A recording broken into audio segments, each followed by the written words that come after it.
Hello, everyone. My name is Angelo, and yes, I am a passport brother, but I met my fiance through a third party.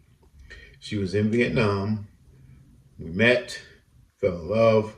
I flew out to the United States on a K-1 visa, and we got married, and we are living the second half of our life here in the United States. Um, that aside, there are some interesting things that are going on. Now, I am 60 years old and I've seen the gamut of craziness both in my professional life, my personal life, and in the world in general.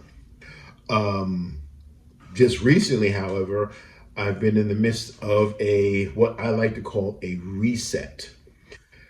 And that is I am going back to one on so many aspects of my life.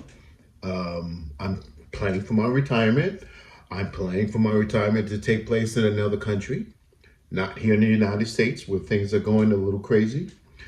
I'm planning to start a small solopreneur business. I don't want to start this big mammoth business. I just want some extra income doing something that I love, and I love writing.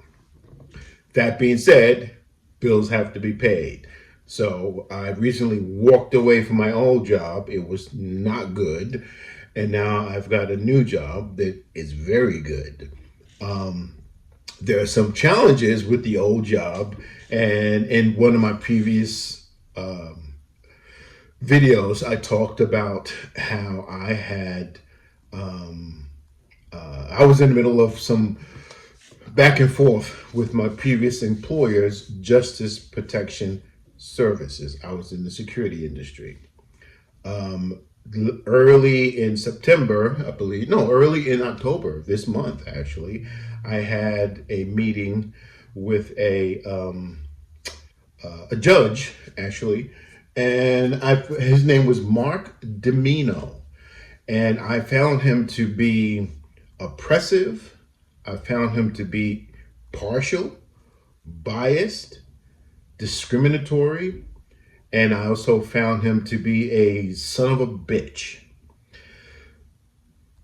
He ruled against me, and he did so in the most unprofessional way. And I was willing to take the loss. But the more I thought about it, and then the more I read his response, because you know judges have to make a response. The more I read that, the more I said, "Nah, this will not fly." And so I wrote a letter to the Judge Advocate Review Board, or whatever it's called. I'll put the name in the comments in the description. Um, and and I just wanted to say, hey, one, I appeal his decision because I believed his decision was biased, and that I think he should be reviewed. His conduct should be reviewed because it's unbecoming of a man in an office such as his, which is judicial responsibilities. That said, I was willing to take whatever they said was going to be the case. I sent that off via text. I'm sorry, via online. Uploaded the documents. I think Monday night. Tuesday morning, I'm sorry, Tuesday afternoon at 2 o'clock on my way home, I get a call. It's from the head of the Judicial Review Board. He tells me he has reviewed the recording of that hearing. And in his review of that recording, he said he saw several instances of judicial conduct that gave him concern, that made him concerned, and that issue was now going to be passed on to the personnel department. So I want you to consider this. I'm feeling like David and Goliath here. It's the California Judicial Review Board. It's a judge. He judge just ruled against me. They're siding with the corporation. All of these things, and I'm just one little guy.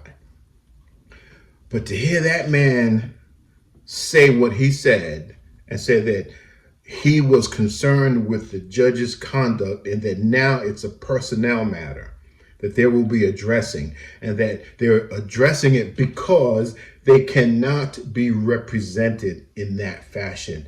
My mind was blowing. I was like, holy crap, it worked. It literally worked. And then he explained that what the new appeal would do was it would cause all of the information to be reviewed, all of the documents that I had submitted, not just the verbal testimony or the recorded testimony, but all of the documentation I had submitted. And unlike the previous judge who, during the course of that hearing, that telephone hearing, was telling me, I'm not going to consider that. I'm not going to consider it. Yeah. We won't look at that. That's 40 pages. I'm not going to look at that.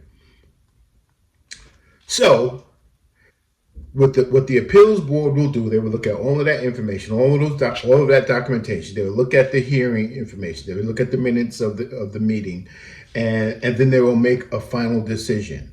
And either the decision is going to be that they're going to reverse his decision and vote in my favor, or they're going to affirm it.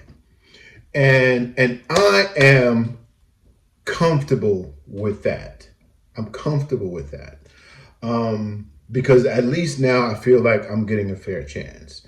So, again, David and Goliath, those SOBs at Justice Protection Service thought that they won. And I was this close to just letting it slide. I was this close to reaching the expiration date, the 30-day expiration date for asking for an appeal. But, it was burning in my gut, burning in my head. I was just too much attention I was paying to this thing. So I said, let me sit down and draft a letter and explain my position. And so I did. And now look what we have. We have a second chance. And again, I'm willing to accept whatever decision is made. That will give me closure, knowing that a review board, multiple people will look at this information. The multiple people will look at it to see if there was bias. The multiple people will look to see if there was some sort of discrimination or partiality or anything like that. Multiple people will do that instead of one. And I'm happy with that.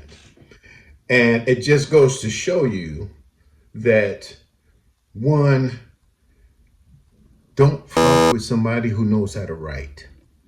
Don't do that. Don't fuck with somebody who knows how to write. That's number one. Number two is you're never too small for your voice not to be heard. Okay? You're never too small for that. Let your voice be heard. If you can't shout it loud enough, then write it down in a piece of paper. If you can't advocate for yourself, then find someone to advocate for you. But don't let the conduct of these corporations, of these discriminatory people, of these biased employers get away with the things that they're trying to do to the American worker. Because here's the thing that blows my mind, and this sums it all up. Okay. A worker, a boss, a manager, he could be the rudest, nastiest, most unprofessional, most sloppiest, most son of a bitch person in the world. He could be that person. And he can mistreat his workers. And the courts will say, yeah, he's a bad person. He's this and he's that and that. But that's not illegal. And so they won't touch him. But if a worker was that same way, if an employee was that same way, if he was a mean son of a bitch, if he mistreated people, if he made anyone around him feel uncomfortable with what he said or what he did, that employer can fire him immediately. immediately. All it takes is one worker to say, oh, he makes me uncomfortable. He makes me feel unsafe. And you're out of there.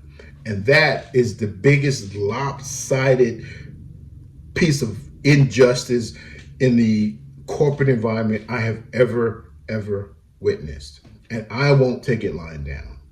And so I'm so happy with what's happening. Again, it's part of the Reset 2025. This is just a piece of that reset puzzle. And I'm going to be talking to you a little bit more about the other things that are going on in my life. So thank you for paying attention. Thank you for being here. Please like, comment, and subscribe. This channel is another way that I am resetting my life. I'm dedicating more time to this channel. And I hope that you will be with me. And I've got so many plans for this channel. So hang out there with me, subscribe, tell me what you want to see, add some comments in there, tell me how you feel about your working environment, about your old boss, or tell me if you've experienced something similar to what I've experienced. And maybe we can commiserate and come up with a plan of action to help you. And if not, let's just have a good time chatting with each other. Thank you so much for being here. I appreciate you. Deuces.